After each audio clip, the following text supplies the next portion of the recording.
and it's drop down. Testing 1, 2, 3, 4. Testing 1, 2, 3, 4.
Testing 1, 2, 3, 4. Testing 1, 2, 3, 4.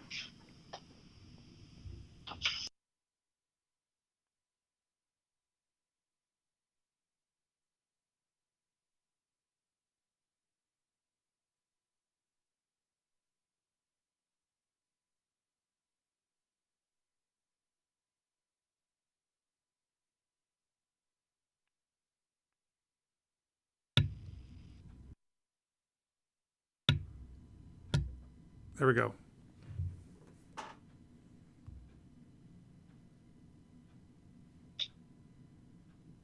And you are live.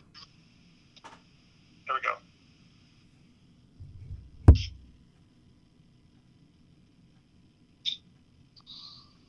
And you are live. There we go.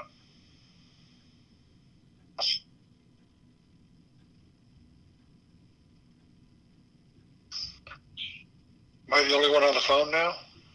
No, I'm on the phone only. Okay. Can you hear me? Can you hear me now? Yes, we're live. Go ahead and go. Yep. Okay, I'm sorry. I don't know what happened. Good evening, ladies and gentlemen. We have having some technical difficulties. I think we have it figured out now. This is the April 21st, 2020 Clark County Fire District 6 Board of Commissioners meeting. I'm going to call the meeting to order. We have Commissioners Collins and Piper, Lospec, Chief Maurer, and Secretary of the Board Dave Taylor available. And I'm going to call for any additions to the agenda. Collins, none here. None here. Okay. Read and approve the minutes of the April 7th, 2020 regular meeting and workshop. Dispense with the reading of the minutes and post as necessary. I make a motion to that effect. I'll second that. Moved and seconded. All in favor? Aye. Aye. Aye. Thank you. Correspondence, Mr. Secretary or Chief? Chief, there were apparently four citizen letters to the department. Thank you letters. I think the board received those, I believe. Yeah, they're in our packet. Yep. We did, and thank you very much to those citizens. That's very nice to receive. I'm sure everybody appreciates that. I know I do. Okay, we're going to move on to citizen communication. If there's any citizens out there that have any questions for the board concerning Fire District 6 issues, if you could type that into the chat portion of the YouTube at any time. If we get questions, we'll come back to them, but I don't see any at this point. So we're going to move on to committee reports, which would be health and safety. So there is a health and safety report from Chief Russell that he prepared. We had one injury of a chin laceration while in training. A claim was submitted, and they were sent to urgent care with a tetanus shot. We've had two notable COVID exposures. I should add to that we've had 2 personnel that we know of tested for COVID that tested negative, both of them. And other than that, no other accidents reported. Okay, thank you, Chief. No parade, no risk management, no triple FB, it appears. So I will call your attention to the consent agenda. Need a motion to approve? Collins here. Motion to approve. Sorry. Second. Moving and seconded. All in favor? Aye. Aye. Aye.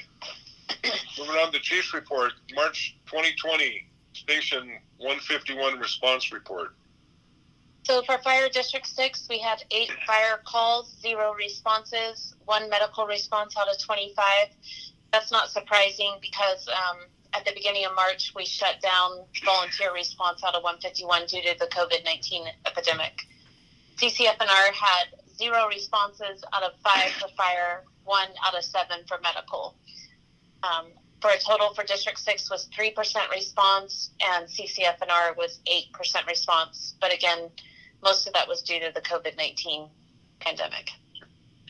I would assume, Chief, that this would be the last response report that you need to bring to us? That's what I was going to ask the board for direction on. With the volunteer program moving to the core of District 6, we will not have response out of 151. So. No. I don't have a problem with not having a report because there won't be anything to report. So Okay.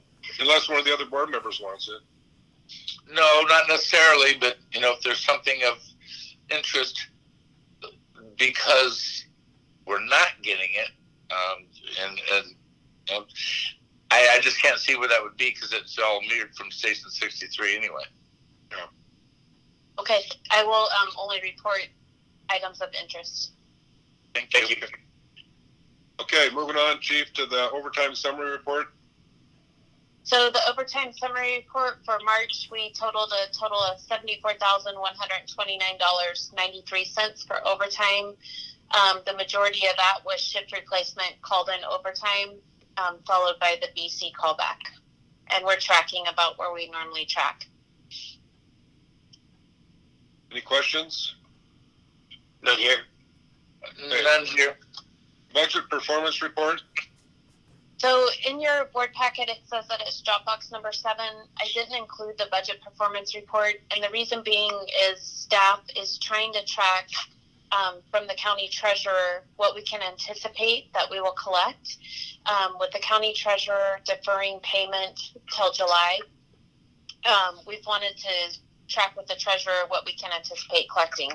So according to the county treasurer, only 39% of our tax base is from escrow payments. Those are the only payments we're guaranteed. So that means the other 61% is not a guaranteed payment and they can defer. So I wanted to see what we collect this month before I reported to the board. Spending overall has increased somewhat with the COVID-19 pandemic because we've had to purchase additional PPE that we didn't anticipate when we built the budget, but we're still tracking below what we should, or at what we should be at this current month. I should add, in addition to that though, staff did put out a letter that we are not going to participate or approve any discretionary spending, so we've canceled all discretionary spending. So that would be out-of-town training, overtime that we didn't particularly need, and other spending. What we do say is our non-discretionary spending, of course, is apparatus maintenance, facility maintenance, staff, healthcare premiums. That stuff we will not cut, but we did cut all discretionary spending. So, Chief, you could still put out a report like you used to, saying estimated, what percentage of the budget, and yes, what we percentage-wise, what we spent of that, so at least we could kind of track it with you. Okay, and I will get that to you in between these meetings, and then report on that next meeting if you're okay with that. I would just like to see it next meeting. I understand that the treasurer didn't do us any favors, and she initially said that she was going to do something to assist us because we operate on property taxes, but obviously she didn't. So I'm a little disappointed in her. I'll put that on the record. I did get what they anticipate we'll get for this quarter, and it was right at $4 million, which is where we usually track. The hard part is not knowing who's going to defer and who's not going to defer, and that 61% of potential deferments is a big percentage for us. That number shocked me, but I conferred with Clarkford and District 3, and they both say that their escrow payments that they can guarantee that they will collect were in the 30% range as well. So I think the treasurer is tracking right on that. That's crazy to me. I would think that way more people have mortgages, but maybe not. The other thing, I would agree, and Tina and I were both shocked by those numbers and had multiple emails back to the county treasurer, but that's what they stuck with. okay. Yeah, I find that hard to believe, and that 30% should carry us past the grace period that they're extending to. So, have you looked at it that way? That that 30% is going to carry us out until the grace period is over, anticipating more percentage numbers coming our way. Yeah, we have, and with the board being more conservative and having that 35% carryover, we're actually set up better than most departments. So that's good news. The news that we don't know is how much COVID's going to cost us, and although FEMA will be reimbursing some of that money, those reimbursements take a considerable amount of time to see those. Yeah, that latest round of stimuli coming out of the feds for police and fire, we're obviously up to speed on all that. We are, and a lot of those you have to apply for grants, and so it's a greatest need basis. So, we're looking at what we can apply for, but again, there may be other departments with a greater need than we can show. We'll start running zero around. Okay. So, Chief, one other thing. Could you, maybe on a monthly basis or every meeting if you could, I know you're tracking the costs. Could you let us know separately what our expenditures have been for COVID that we wouldn't normally have spent money on? Yes, we will. And Tina is going to give me that calculation at the end of April. Okay. So I will have that for your next meeting on what we spent for COVID so far. I think we're into it by the end of April, we'll be into it for 6 weeks. And so that will be a good calculation on our additional expenditures. Very good. Thank you. Thank you. I appreciate that, Chief. Thank you. Okay, if there's no questions, we're going to move on to the facility report. And I will pass that facility report on to Chief Newberry, but I will say that I'm very excited to get you guys and the public through a tour of the new building, because he did an amazing job getting it done on time, and it's absolutely beautiful. You'll be proud. So I'll give it to Chief Newberry. So thank you. You obviously don't have a written facilities report tonight, quite honestly, just because there's not a lot to report. There has been very little activity since we spoke last, with the exception that the 63 dirt is being moved, and they're making the cuts down to the proper grade. They did run into a fuel tank on the property that had been mitigated at some point in the history of the fire district, but there were no records of it with the state that were digitized. They had probably paper records, but they had an indefinite time frame for when they were going to be able to get us that information. So nonetheless, with those exceptions, there's really not a whole lot going on out there. Report. Are they going to be? Are they? Is it? I don't know. Is our landscaper going to be able to hydro seed, Sean? Or are they going to have to wait? No, the landscape was actually out today, raking and getting prepared for grass seed. And in some of the smaller areas, they were hand seeding. Areas where they can't hydro seed, they were hand seeding. So I would anticipate the grass will be installed, whatever method they use, by your next board meeting.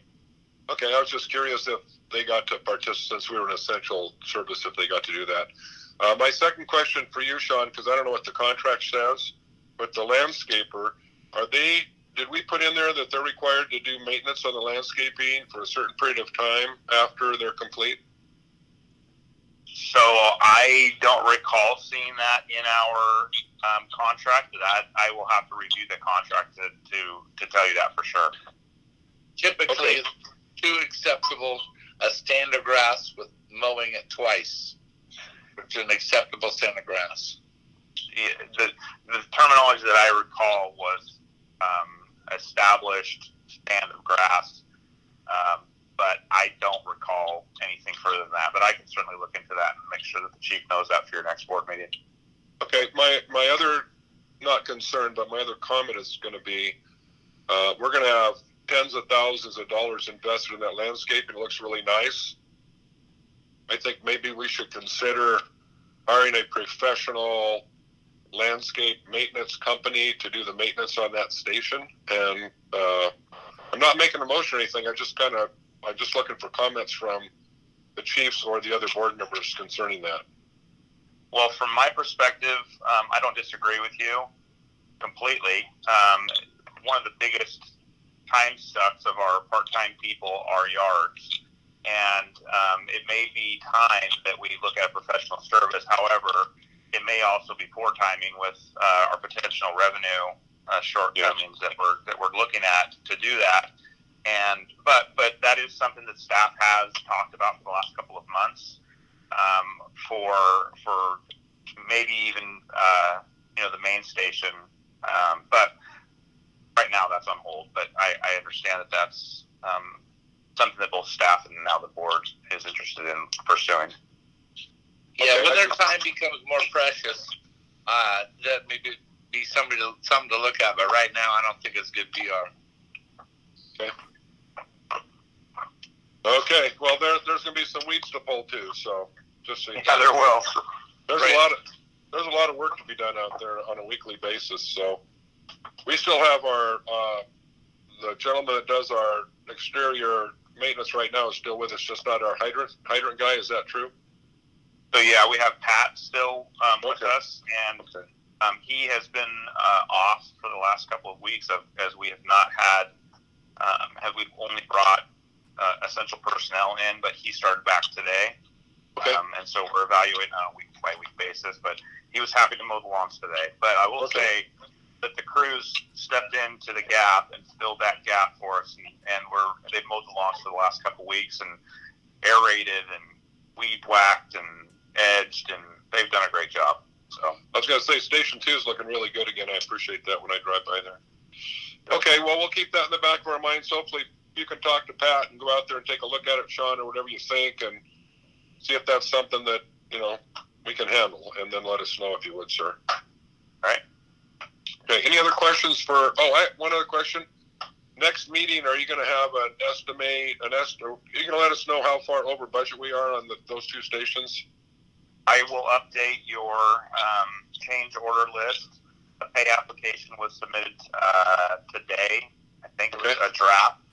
And so I will have those updated numbers for you at the next board meeting. Very good. Thanks, sir. Thank you. You're welcome. Hey, Chief Newberry, Yes, sir. Commissioner Collins here. Are we moving towards any substantial completion requests from the contractor? And in turn, would that start a countdown to releasing the retainage? So we have received application. We have received application for substantial completion on phase 1, and that's been processed.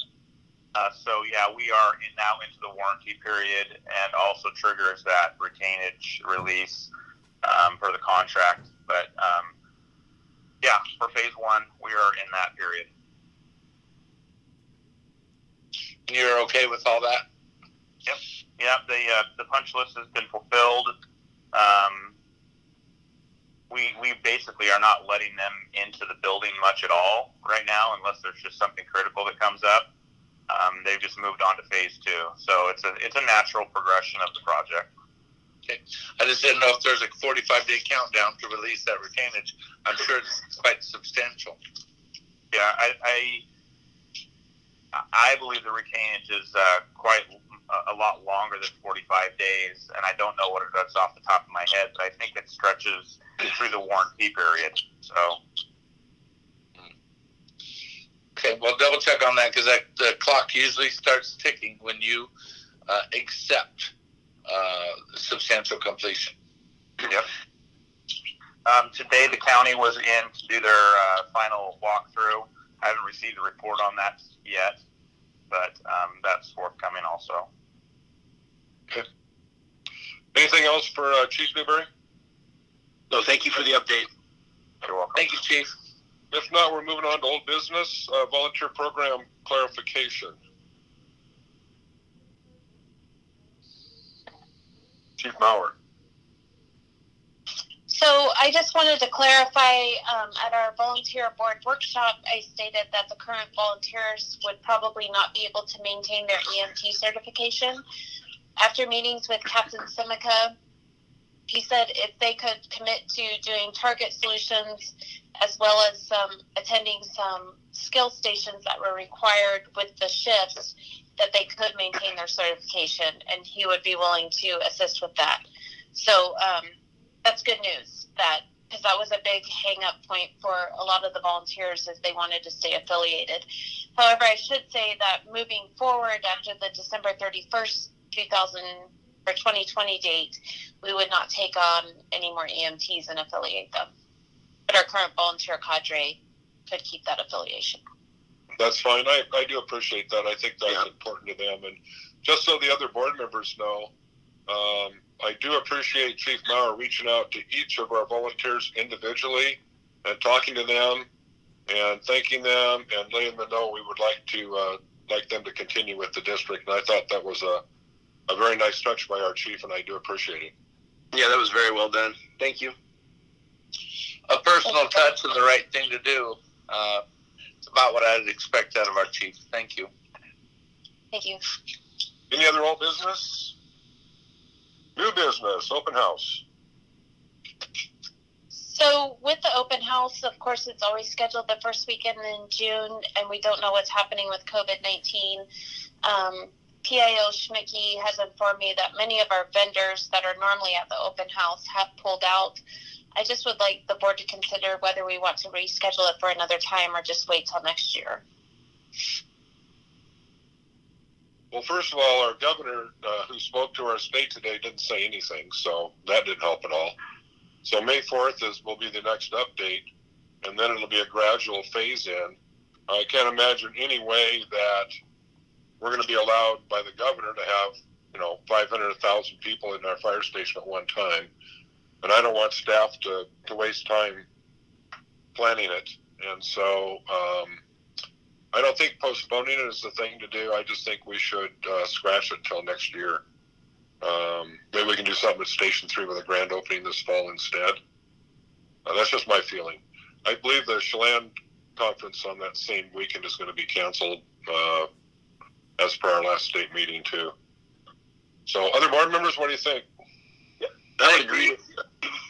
Go ahead. I would agree with Commissioner Losbeck's comments. Yeah, I would agree with the caveat that we be quick on our feet to do something at 63, whether it be with the business association or our community members. At the end of July or whatever, hopefully we'll get our training tower up. Everything's looking good there.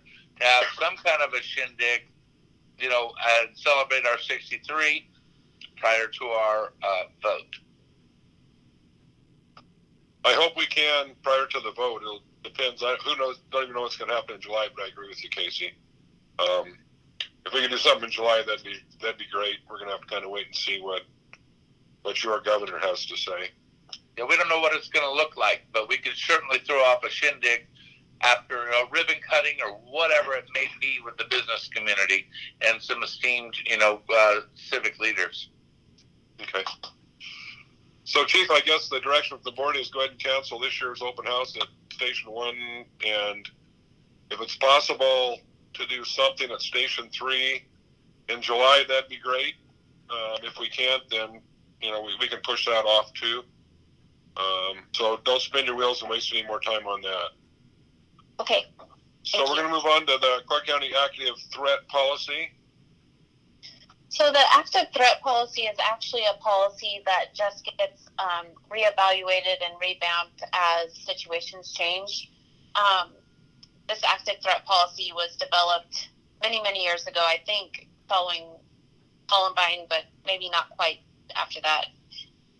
Anyways, over the last year, all fire departments as well as police service agencies and AMR have been working on updating this policy, changing the way we do things a little bit to where the fire department's more reserved and stood back, and the cops handle the situation more aggressively than they did when we initially started having these active threat issues. So I went ahead and signed the policy after it had been approved by the chiefs and police and operations, but ultimately it is a policy for our department, and it does require board approval. I'd make a motion to approve the active threat policy. I'll second it. All in favor? I was on mute. Sorry. Aye. So moved. And that is all under new business. I have one quick question, Chief, kind of going back to old business, I guess. Do we have any bids on a fueling facility at Station 3? And depending on how much that is that one of the things we could push off till the rest of our first half taxes come in and have them continually fueling at Jubilances? Does that make sense? That's correct. So Chief Newberry reached out to multiple fuel bidding agencies. We only got one bid back that was in the $100,000 range. He could give you the exact number if you desired. So what staff decided is that was a discretionary spending item. We're going to hold off on that since we can use Jubits, and fortunately it's right next door to Station 63. So that may be something that we identify with the lid lift to make our structures essential facilities. Perfect. I Way ahead of agree. me. Way ahead of me. Okay, obviously no executive session. We're going to go to roundtable, go to order. So, Commissioners, I have a few good of the order items. Today, Local 1805 did a blood drive. They hosted that at Local 452's Union Hall. We had 32 members from Local 1805 donate blood. Wow. So kudos for them That's to great. organizing that in the COVID pandemic. Also, the district and the local have worked together to do a food drive. So the district had agreed to put barrels outside of all of our facilities, and the local is delivering those barrels to the food bank. And so far, they've dropped off 3 barrels of food to the food bank. Excellent. We are continuing with our Wednesday night drive-bys. Right now, we're recognizing grocery workers. So we've done both Fred Meyer's in our districts. We plan on doing Winco tomorrow night. They're every Wednesday night at 7, a small engine parade to drive by. In addition to that, we've had many requests from sequestered kids that are having birthdays that ask for an engine drive-by. If we can participate in those, we do. And as well as schools where the teachers have organized drive-bys. So, of course, emergency response comes first, but with the crews being on a only essential services response, they've really made time to do that, and it's been great community involvement for us. I was involved at the one with the Chinook teachers. I actually got to drive stepdaughter in it, and we passed, and Chief Schmidt can tell you the same thing. We passed hundreds and hundreds and hundreds of people, and the teachers appreciated it. I know the public did, and so I appreciate you and the crews getting out there and doing that. That's great. That's great for the community. Thank you. Yeah, it's funny when we limit ourselves to just essential services, we really are able to get out and reach the community. There's 2 more items. So Josh Lawson and the Lawson family welcomed a new baby boy. They were fortunate enough that Josh was able to attend the birth, which they were afraid wouldn't happen with COVID. So healthy baby boy, mom and family is doing great. Excellent. And then the last thing I wanted to report is we've been meeting monthly for labor management. In between those meetings, we meet with small groups with labor and management. And I have to praise both labor and management for how productive those meetings have been.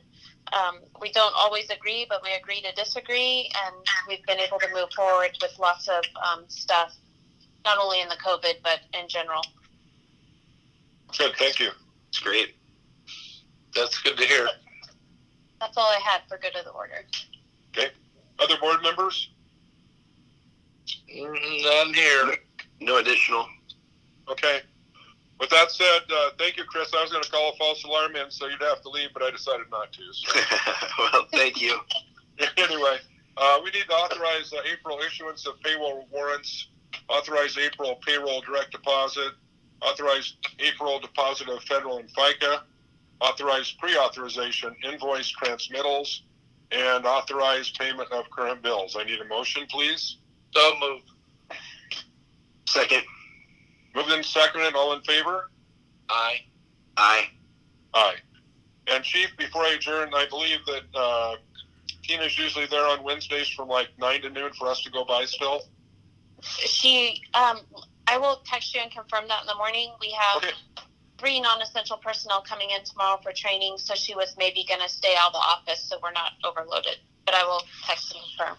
Okay, very good. With that said, the Okay. meeting's adjourned. Thank you, commissioners. Thank you, anybody watching. I appreciate your time. And I'm sure that the May meeting will be held the same way. So tune in for that, and good night. Thank you. Hey. Good night.